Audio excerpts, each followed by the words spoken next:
എനിക്കറിയില്ല എങ്ങനെ സംഭവിച്ചത്. എനിക്കിപ്പോഴും വിശ്വസിക്കാൻ കഴിയുന്നില്ല. ഇവൻ ഈ കൊച്ചിനെ കൊന്നെന്ന് പറയുന്നത് തന്നെ എനിക്ക് വിശ്വസിക്കാൻ പറ്റുന്നില്ല.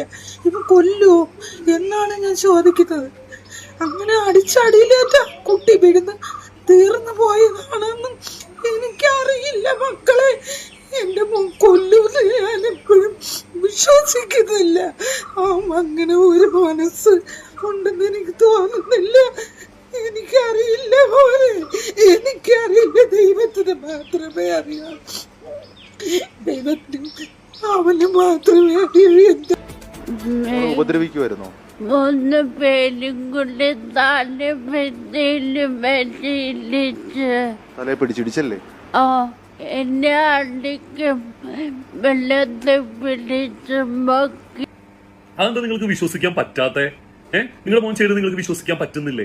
ഈ ഒരു അഖില എന്ന പറഞ്ഞ സ്ത്രീ ആയിട്ടുള്ള ബന്ധത്തിനേക്കാൾ മുമ്പ് പുള്ളിക്കാരൊരു ആമിന എന്ന് പറഞ്ഞൊരു ഭാര്യ ഉണ്ടായിരുന്നു. അത് നിങ്ങൾക്ക് ഓർമ്മയുണ്ടോ? ഇപ്പൊ ആമിനയുടെ അവസ്ഥ എന്താണെന്ന് നിങ്ങൾക്ക് അറിയോ? അത് നിങ്ങൾ അറിഞ്ഞിട്ടുണ്ടോ? അറിയാൻ ശ്രമിച്ചിട്ടുണ്ടോ? അതെങ്ങനെ പ്രശ്നമുണ്ടായതൊക്കെ നിങ്ങൾ അറിയാണ്ടാണെന്ന് ഞങ്ങൾ വിശ്വസിക്കുന്നോ?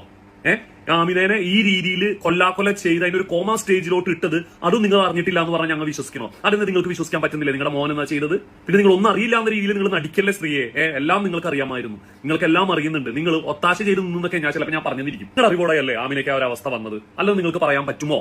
അതെ, വളർത്തുമ്പോൾ നല്ല രീതിയിലൊക്കെ മക്കളെ വളർത്തണം. അല്ലെങ്കിൽ ഇതേപോലെ പലതും കാണേണ്ടിയും കേൾക്കേണ്ടൊക്കെ വരും. എല്ലാവർക്കും ഉള്ള പാടാണ്. എങ്ങനെ ചെയ്തു എന്ന് ഇതേപോലെ ക്യാമറയ്ക്ക് മുമ്പിൽ അവൻ എങ്ങനെ ചെയ്തു എന്ന് എനിക്ക് അറിയില്ല എന്ന് പറഞ്ഞ നുണ പറയുന്ന ഒരു അവസ്ഥ ഉണ്ടല്ലോ. ഇനി മറ്റാർക്കും വളർത്തരുത്. പിള്ളേരെ ശാസിക്കേണ്ടടുത്ത് ശാസിച്ച് തന്നെ പിള്ളേരെ വളർത്തണം നമ്മൾ. എന്നിട്ടും തല എറിഞ്ഞിട്ട് ഞങ്ങൾ പോകുന്നുണ്ട്. പോട്ടനിയായിരിക്കണം മംഗളും തല എറിഞ്ഞിട്ട് ഞങ്ങൾ പോട്ടനിയായിരിക്കണം. എല്ലാം അറിഞ്ഞിട്ട് നിങ്ങൾ അറിയില്ല എന്ന് പറഞ്ഞ് നടിക്കരുത് സ്ത്രീയെ. നിങ്ങൾക്ക് എല്ലാം അറിയാമായിരുന്നു.